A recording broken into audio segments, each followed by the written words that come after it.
Hey guys, it's AJ again with another RN video, and this time we are talking about being a charge nurse and tips and tricks and what kind of plan do I usually have throughout my night.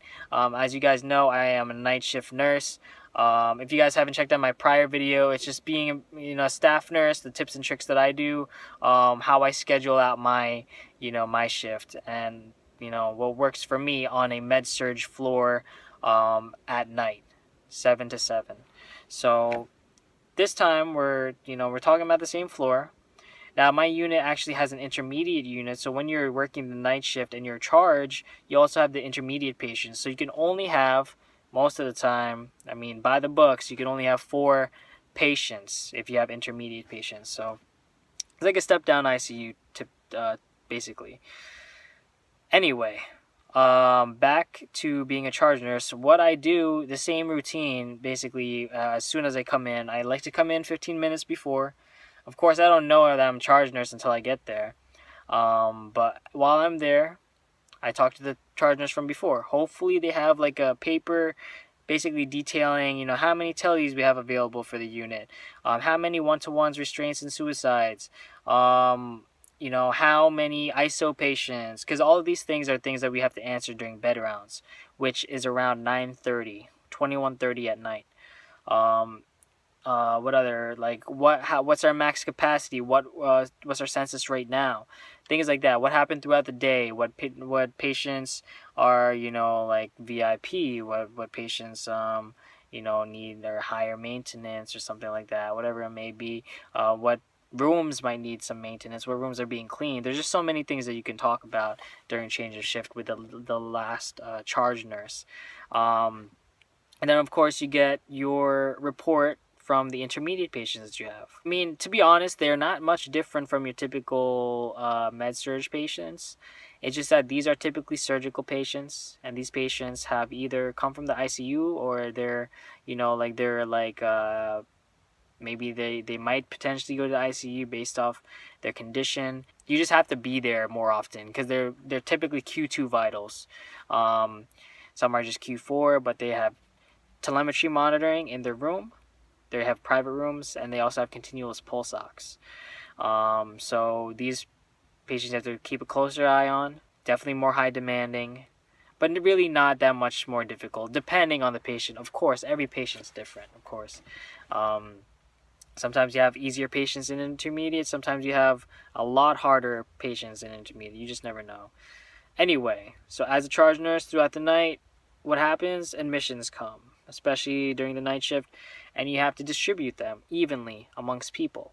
Now, this is where it gets really complicated. And actually, I just came from a shift where it was a really, really bad night, not with my patients, but with my other nurses. And the thing is, you have to have teamwork, okay? As charge nurse, you want to be understanding. You want to know that if someone's drowning in their work, that they need help, that you help them. Because that's what you're there for. You're their nurse to lean on.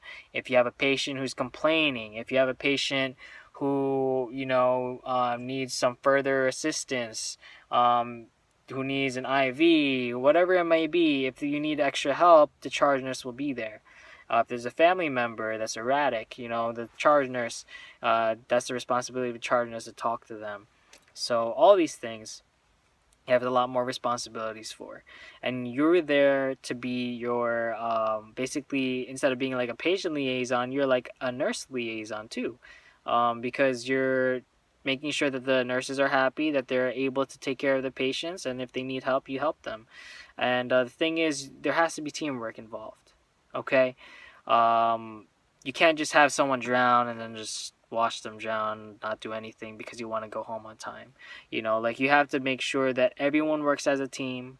If there is admissions coming, that they're distributed evenly. And if someone's drowning, maybe you try to help admit the patient and then give them the patient after. Or maybe ask someone else to do it if you can't do it.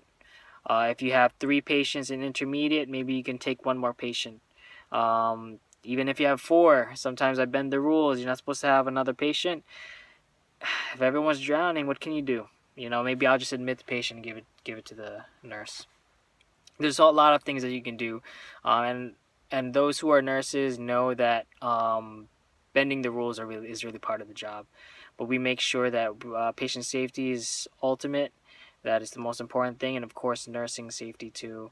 Unfortunately, like I said in my last video, we are not unionized, so basically we can have as many patients as humanly possible, and then some.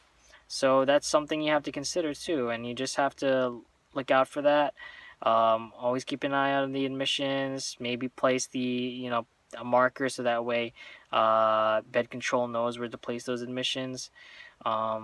It's a lot of responsibility, If, like, for my unit, you have to check the crash cart and the fridge, the fridge temperature.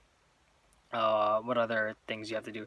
In my unit, you have to keep track of the PICS, Foley's, and central lines. So you do that like around 4 o'clock in the morning.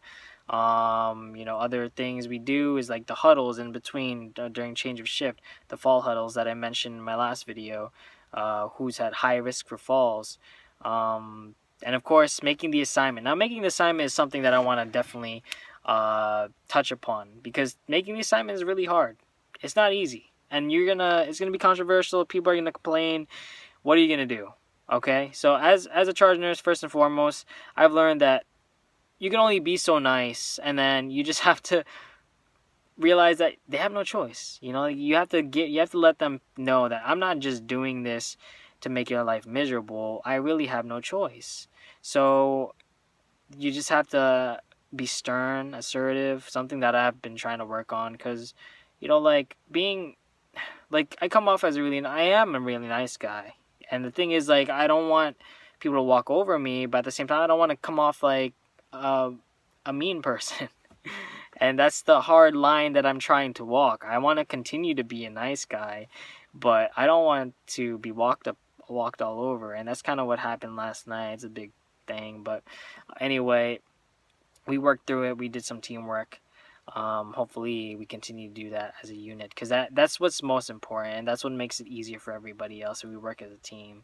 Around 5 o'clock in the morning for me, I work on the assignment, and it's tough because you want to get that done so that way you can give your 6 o'clock meds and go home, right? You're one step closer to going home. Usually at 6 o'clock in the morning, residents show up. Gets busy because they put in orders. Maybe they put in stat labs, whatever it may be. But anyway, that assignment, it's important to be fair, right? You have to think about how much each nurse is getting, how many patients. If they're, the charge nurse, they can only take like 4 patients on our unit. Sometimes they don't take any, and they just help out with the floor. So there's a lot of things to think about when you're a charge nurse, but I say most important is to implement fairness, to show that you're all about teamwork. Don't just be hiding in your corner as a charge nurse. You have to be present and available for your nurses. So again, this is another long video, and I didn't want it to be too long, but I hope you guys enjoyed it. And if you guys enjoyed it, then comment below. Let me know that you like this video or the last video. If you haven't checked that out yet, please check it out. And until next time, guys, embrace, express, and enjoy yourself.